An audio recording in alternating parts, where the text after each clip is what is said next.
वचन अर्थात जिनसे भाषात्मक व्यवहार का निर्वाह होता है वे वचन कहे जाते हैं। हमारे मुख से निकलने वाला प्रत्येक शब्द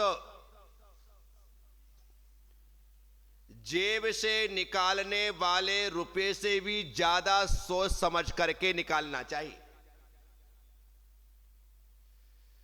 जेब से निकला हुआ रुपया यदि आप किसी को कम ज्यादा दे दें, कटा फटा दे दें, तो आप वापिस ले सकते, लेकिन मुख से निकले हुए वचन आपने यदि कम दिए, ज्यादा दिए, कर्कश दिए, कठोर दिए, कटु दिए, कुत्सित वचन कहे,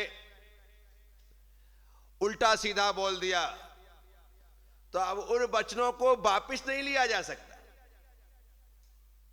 इसलिए रुपया निकालने में जितनी जल्दी करना है उतनी जल्दी कर देना, नहीं निकालना है मत निकालना, लेकिन वचनों को निकालने में आपको पहले सोचना है। एक बार नहीं, कई बार सोचना है, और उसके बाद लगे कि हां ये बोलने जैसा है तभी बोलना, और सोचने में आए कि ये बोलने जैसा नहीं है तो बिल्कुल मत बोल। तब जाकर के आप अपने जीवन में वचनों का सही प्रयोग कर रहे हैं ऐसा मान लेना। अन्यथा लोगों को बोलना तो आता है, लेकिन क्या बोलना यह नहीं आता है। लोगों को क्या बोलना तो आता है, लेकिन कैसे बोलना यह नहीं आता है। और जब तक आपको क्या बोलना और कैसे बोलना यह नहीं आएगा, तब तक आप अपने वचनों से व्यवहार बिगाड़ते ही रहेंगे।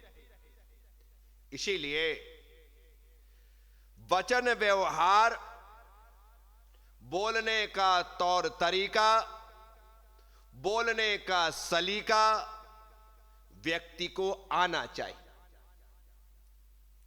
जो बार बार बात बात में, बिना बात में, समझे ना समझे हम जो उत्तेजित हो जाते और जो नहीं बोलना चाहिए वह बोल जाते हैं, उसका खामियाजा आपके साथ आपके परिवार को भी कई बार भोगना पड़ता है।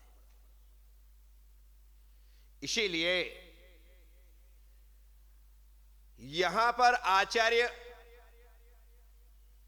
वट्टिकेर स्वामी कह रहे हैं, पाप भीरु और गुणाकांक्षी मुनि, जिसे पाप से डर लगता है और जिसके मन में, जिसके आत्मा में गुणों की आकांक्षा है, वह मुनि। तो सबसे पहले हमें पाप से डर लगना चाहिए। जीवन में डरने जैसा यदि कोई है तो पाप है, और हो उल्टा रहा है, व्यक्ति सबसे डरता है, पाप से नहीं डरता है। जब तक आप पाप से नहीं डरेंगे तब तक आप पाप से नहीं बचेंगे। पाप से बचने के लिए पाप भीरुता हमारे भीतर आना चाहिए, अर्थात हमारे भीतर वह भय विद्यमान रहना चाहिए। पाप से डरिए। इसलिए ताकि आप पाप से बच सके। जो जो व्यक्ति पाप से डरा है वो व्यक्ति पाप से बचा है, पाप से बचने का उसने प्रयास किया है। और जिसे पाप से डर नहीं है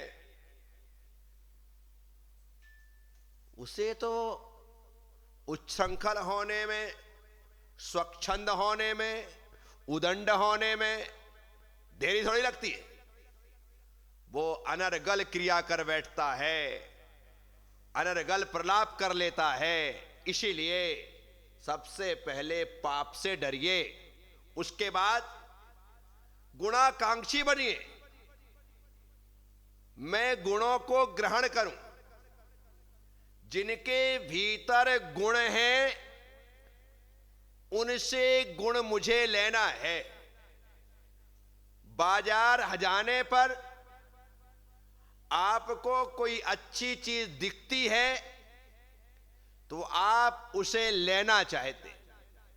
तो मैं आपसे कह रहा हूं, जहां भी जिस भी व्यक्ति में जो भी गुण दिखाई दे, आप मेरे पास आए हो और मेरे पास आने के पश्चात मेरा कोई एक आध गुण अच्छा लगे कि यार ये चीज महाराज जी में बहुत अच्छी है, तो आप मेरे पीछे नहा धो के पड़ जाओ कि ये गुण तो मुझे आपसे चाहिए ही चाहिए। तो मैं मना करूंगा क्या? क्योंकि गुण एक ऐसी चीज है, अरे गुण हो तो मेरे पीछे पड़ो तो मेरा कम हो जाए। अब गुण लेने में कोई तकलीफ थोड़ी होगी, मैं तुम्हें आराम से दे सकता हूं कि हाँ भाई ले लो। अब आप नहीं, महाराज से ये गुण आप में खास है और कहीं देखने में नहीं आता है, बस एक गुण में अपनाना चाहता हूं, मेरे को ले लो भाई। मना ही नहीं है, आप उस गुण को ग्रहण करने के योग्य अपने आप को बना लो। वैसा पात्र होना चाहिए, और वैसा पात्र होगा तो अपने आप वो गुण आपके भीतर आकर के, आपके ऊपर आकर के वो आपकी खूबसूरती को बढ़ा देगा।